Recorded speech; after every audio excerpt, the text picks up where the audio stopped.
Welcome back to your daily QE news briefing. This is Daniel English. Optus, one of Australia's leading telecommunications providers, has recently faced a widespread outage, impacting millions of customers and businesses across the country. The outage has disrupted mobile phone and internet services, leading to inconveniences and, in some cases, even affecting critical services. On Wednesday morning, Optus issued a statement on its website, acknowledging the outage and informing its customers that engineers were diligently investigating a network fault causing the disruption. Customers using Optus mobile services found themselves unable to make or receive calls, while mobile internet services remained inaccessible. An Optus spokesperson reassured customers that the company was working tirelessly to restore services as a top priority.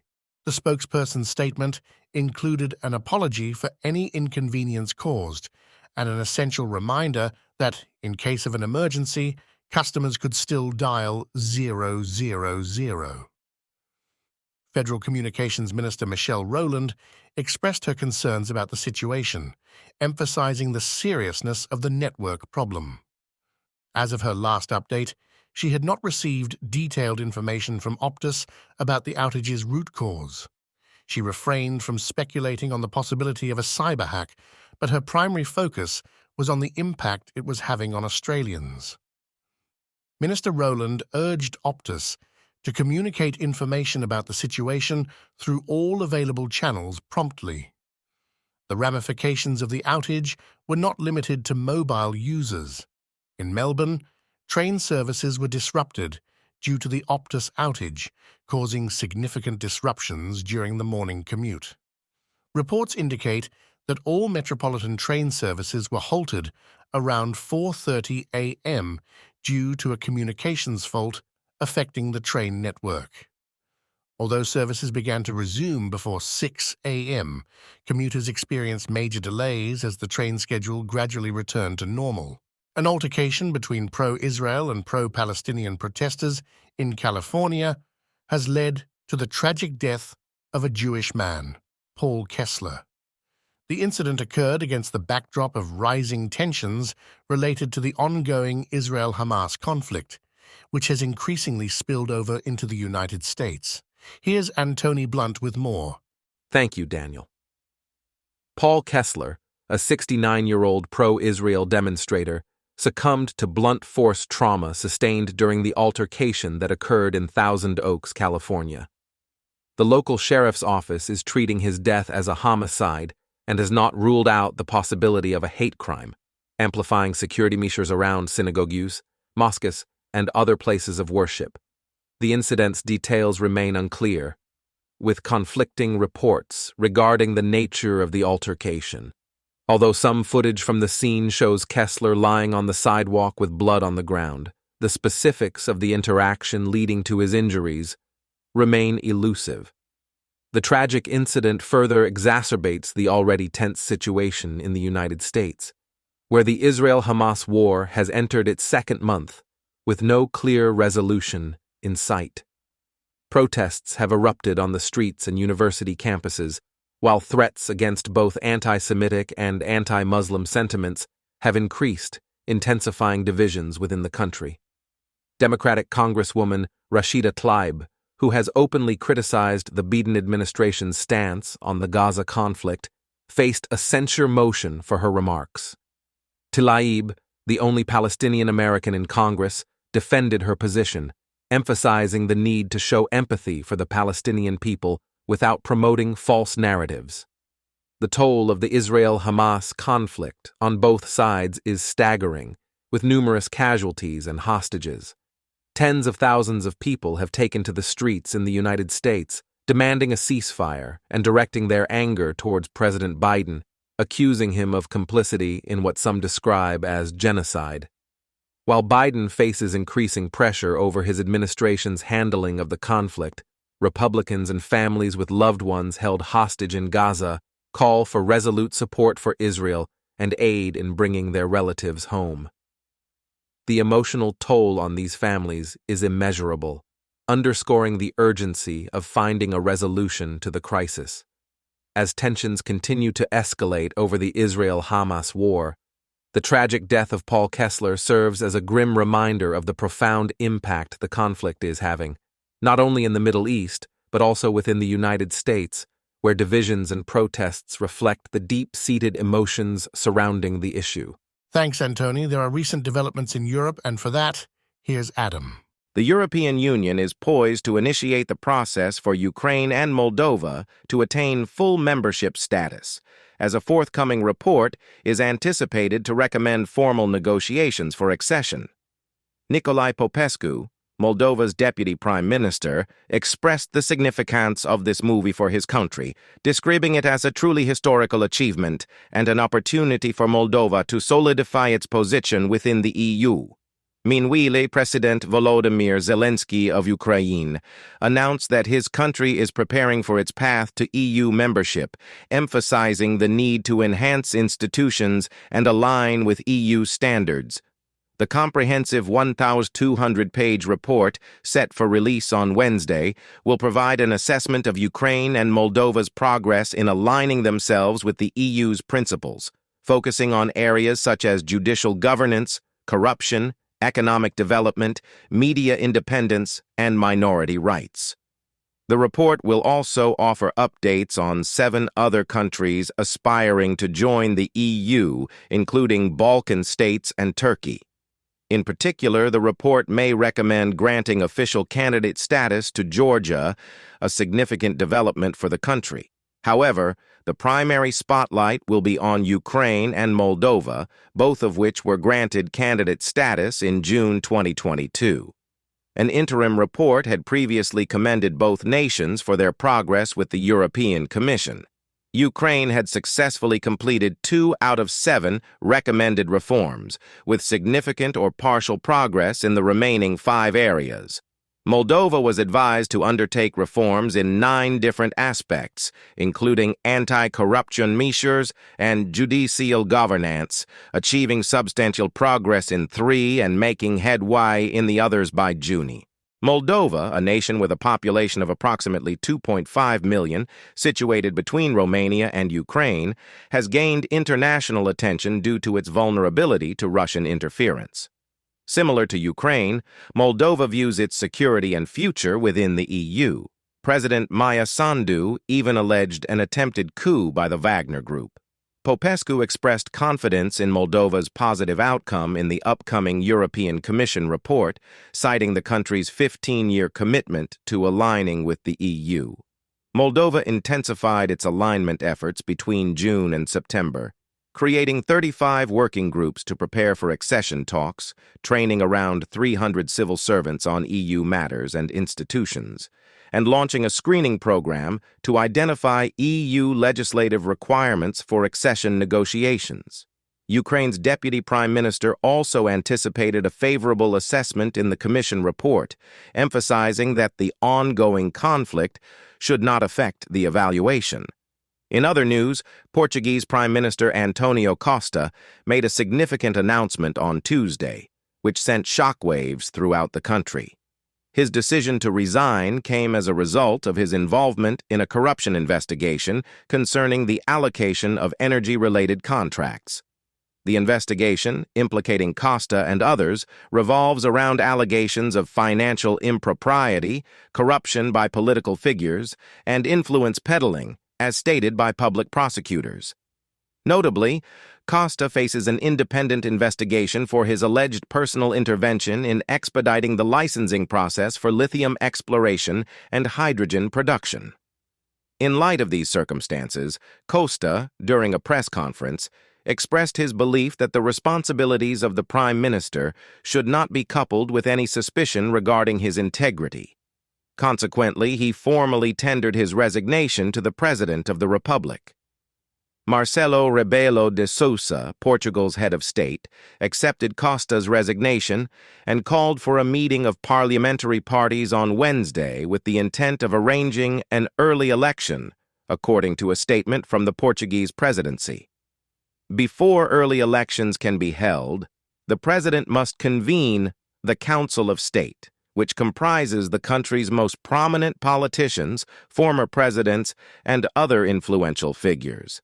The statement added that the President of the Republic would address the nation immediately following the Council of State meeting. Antonio Costa, a member of Portugal's Socialist Party, has served as the Prime Minister since late 2015 and secured re-election in January 2022. Carlos César, president of the Socialist Party, affirmed the party's readiness for any scenario, be it early elections or a change of leadership in the government. Costa, during discussions with the media, expressed his surprise at the launch of the investigation and vehemently denied any wrongdoing. He emphasized that nobody is above the law, and the judicial authorities are free to conduct their investigations. Earlier in the day, Portuguese media reported that investigators had searched multiple ministries, including Costa's offices and official residence. Subsequently, public prosecutors indicted Infrastructure Minister João Galamba and issued an arrest warrant for Costa's chief of staff. The investigation encompasses lithium mining concessions in northern Portugal, a hydrogen production project, and a data center planned by the company Start Campus in Sines, a town situated about 100 kilometers south of Lisbon. Arrest warrants were also issued for the mayor of Sines and 2 executives at Start Campus, citing flight risk and the possibility of ongoing illegal activities. The president of the executive board of the Portuguese Agency for the Protection of the Environment, APA, was also indicted. One of the key controversies involved the approval of a lithium mining project by APA in May, an essential component for electric battery manufacturing. A second project was green-lit at the beginning of September, sparking opposition from environmental groups and parts of the local population.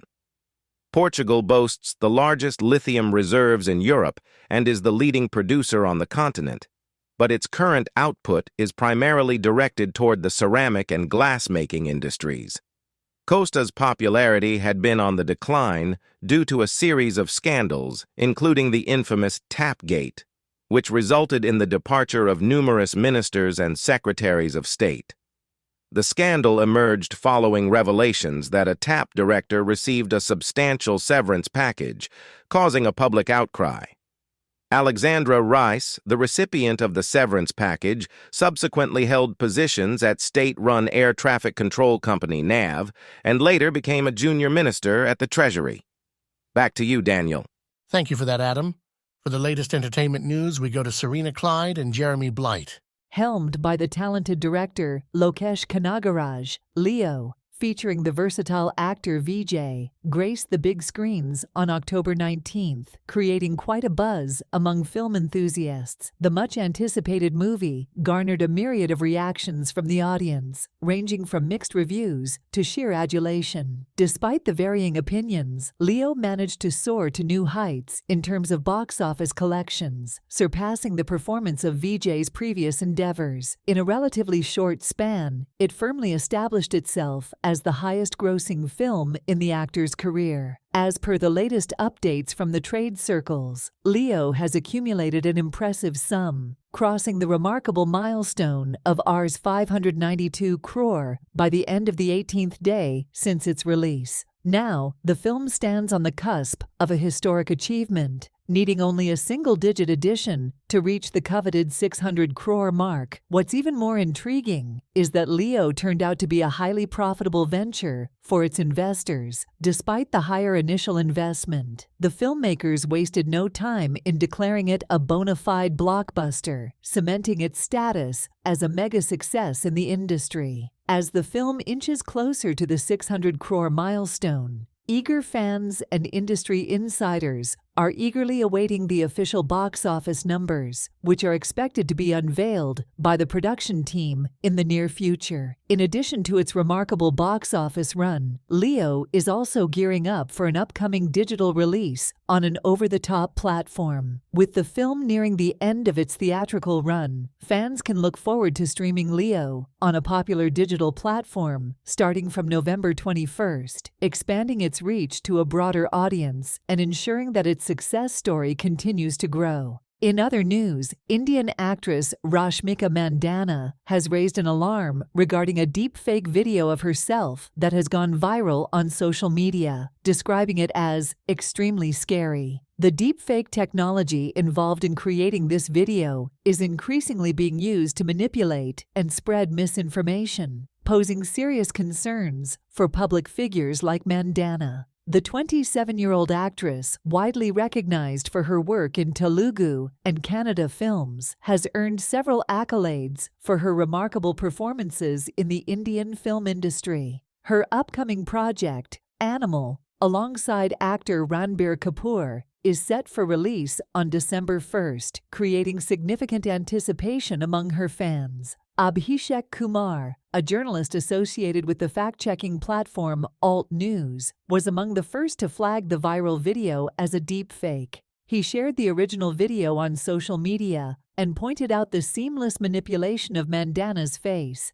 replacing the face of British Indian woman Zara Patel in the elevator scene. Kumar highlighted the high level of realism in the video, stating that it could easily deceive ordinary social media users. He also called for the establishment of a legal framework to address such cases in the future. Renowned Bollywood actor Amitabh Bachchan, who co-starred with Mandanna in a film last year, echoed Kumar's concerns and emphasized the necessity for legal actions against the creators of deepfake content. His support underlined the urgent need for a robust legal framework to combat identity theft through deepfake technology. In response to the incident, Rashmika Mandanna shared her thoughts on social media, stating that the situation was not only unsettling for her, but also for everyone vulnerable to the harmful consequences of technology misuse. She candidly reflected on how such an incident would have affected her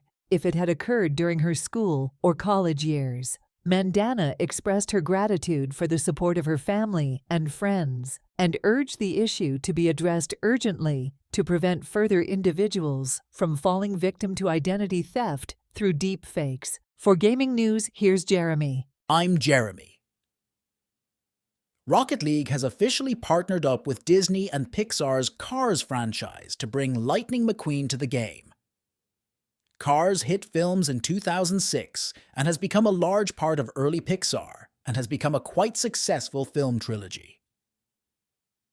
Rocket League was released in 2015 and is currently one of the biggest games right now. Lightning McQueen is the first car in the entire game to have animated expressions. The new bundle will cost 2,500 credits, so hop on Rocket League if you want to get the precision of speed and aerodynamics, as it will last from November 7th to November 21st. And in gaming/film news, every Zelda fan should be screaming right now because after years of fervent hopes and months of swirling rumors, Nintendo has officially announced its venture into the world of live-action cinema with a film adaptation of the cherished Legend of Zelda franchise. This much-anticipated revelation comes directly from an official post directed at Nintendo investors, although it arrives with only a modicum of specific details. The cinematic journey of The Legend of Zelda will be shepherded by none other than Shigeru Miyamoto, the creative genius behind the Zelda series and a prominent figure at Nintendo. Joining forces with Miyamoto is Avi Arad, the chairman of Arad Productions and the former founder and CEO of the celebrated Marvel Studios.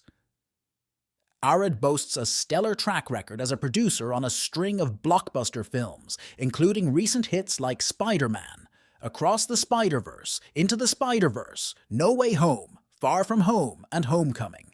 Additionally, he's actively involved in the production of highly anticipated projects, such as Kraven the Hunter and the Borderlands movie. Speculation regarding a live-action Legend of Zelda movie has been rife earlier this year, with whispers suggesting that Universal or even Illumination might be spearheading the project instead of Sony. Fueling these rumors were the developers of Tears of the Kingdom, who openly expressed their interest in bringing the world of Zelda to the silver screen after witnessing the success of the Super Mario Bros. Movie earlier in the year. However, Eiji Aonuma, the series producer, cautioned that mere interest doesn't necessarily translate into action.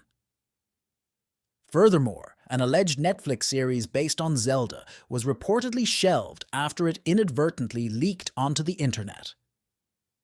Notably, unlike the Mario movie, which received acclaim, a live-action Zelda film raises intriguing questions about casting pivotal characters such as Link, Zelda, and Ganon, introducing a new dimension to their portrayal. The Super Mario Bros. Movie faced pre-release criticism over the casting of Chris Pratt as Mario, setting a precedent for heightened scrutiny by fervent Zelda fans, even if Link continues to remain the silent protagonist as in the games. The specifics of which Zelda storyline will be adapted for the silver screen remain shrouded in mystery. It's unclear whether the film will revisit a classic Zelda tale or forge a brand new narrative. There's a possibility that Nintendo may opt to explore the recent and critically acclaimed entries in the franchise by delving into the story of Breath of the Wild, potentially serving as a precursor to a sequel in Tears of the Kingdom. However, to unravel these enigmatic threads, we'll need to await further updates and insights from Nintendo. These are quotes by Shigeru Miyamoto, himself of X. This is Miyamoto. I've been working on the live-action film of The Legend of Zelda for many years now with Avi Arad-san, who has produced many mega-hit films. From at Nintendo on X/Twitter. I have asked Avi-san to produce this film with me, and we have now officially started the development of the film with Nintendo itself heavily involved in the production. It will take time until its completion, but I hope you look forward to seeing it. From at Nintendo on X/Twitter. They have also released a news release on their corporate website, the link to which can be found on our website. Back to you, Daniel. Thank you, Jeremy. In the world of sports, there are moments that defy comprehension. An Australian cricketer, Glenn Maxwell, has been the protagonist of many such occurrences. However, his performance in Mumbai on Tuesday night surpassed them all, as he embarked on an extraordinary sequence of improbable feats, leaving spectators in awe. For decades, the realm of one-day cricket had witnessed few instances of double centuries. While Belinda Clark managed one against Denmark, Sachin Tendulkar earned the first double century in men's cricket in 2010, though they all occurred in the first innings, often when the team was in a dominant position. The pressure was notably absent from those remarkable displays. What transpired in Mumbai was unprecedented. A double century in a run chase, where the team was trailing and desperately needed a single individual to secure victory. Amid this extraordinary feat, the Afghanistan cricket team, once perceived as underdogs, emerged as formidable contenders in the World Cup. Having already secured 4 wins, they were on the brink of a 5th, setting their sights on a coveted spot in the semi-finals. Ibrahim Zadran, at just 21 years old, had notched Afghanistan's first World Cup century, showcasing remarkable courage against formidable opposition. The prolific Rashid Khan, equally comfortable in Adelaide as on any other pitch, contributed quick runs towards the end of their innings. The target of 291 had become a considerable challenge, even before accounting for their bowling prowess. The Australian innings began as a surge. Naveen-ul-Haq, the sole specialist fast bowler in a spin-heavy squad, dismissed Travis Head and Mitchell Marsh in quick succession. Azmatullah Omarzai, an all-rounder with seam skills, delivered a bewildering delivery to David Warner, resulting in a caught behind. Josh Inglis was caught at slip on the next ball, setting the stage for a potential hat-trick. Glenn Maxwell narrowly escaped being the hat-trick victim, edging the ball. The chaos continued, with Marnus Labuschagne's run-out following a moment of hesitation. Rashid Khan took charge, trapping Marcus Stoinis with an unusual reverse sweep. Mitchell Starc, baffled, refrained from reviewing a caught-behind decision he knew he hadn't touched.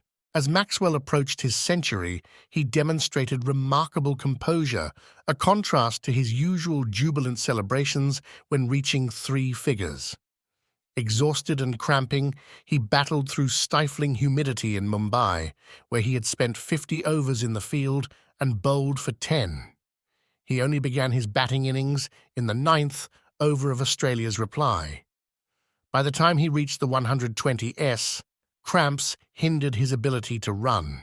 He could no longer take 2 runs for shots into the deep, and singles were a struggle. Despite the agony, Maxwell remained undeterred. He continued to strike boundaries, reaching 150 while batting with sheer determination and hand-eye coordination. His legs refused to cooperate, but he adapted his stance to make contact with the ball. He placed the ball precisely through the outfield, evading fielders and still managing to find the boundary. A switch-hit pull shot for 6, executed with astonishing precision, left onlookers in disbelief. Entering the 44th over, Maxwell's score had soared to 170, and his legs gradually regained some mobility. With assistance from Pat Cummins, they steered their partnership to an unprecedented 202 runs. Cummins contributed a modest 12 from 68 balls, while Maxwell, seemingly unburdened by the physical strain, reached an astounding 201 from 128 deliveries. Australia secured their spot in the semi-finals, and Afghanistan was left in disbelief, pondering the impossible turn of events. It was an extraordinary spectacle, defying all expectations, yet it unfolded before the eyes of those who witnessed it. Before we go, we'd like to remind you that we want to hear your questions. Please submit them by going to the following link in your browser, kel.inc/. Orgnos, in all lowercase.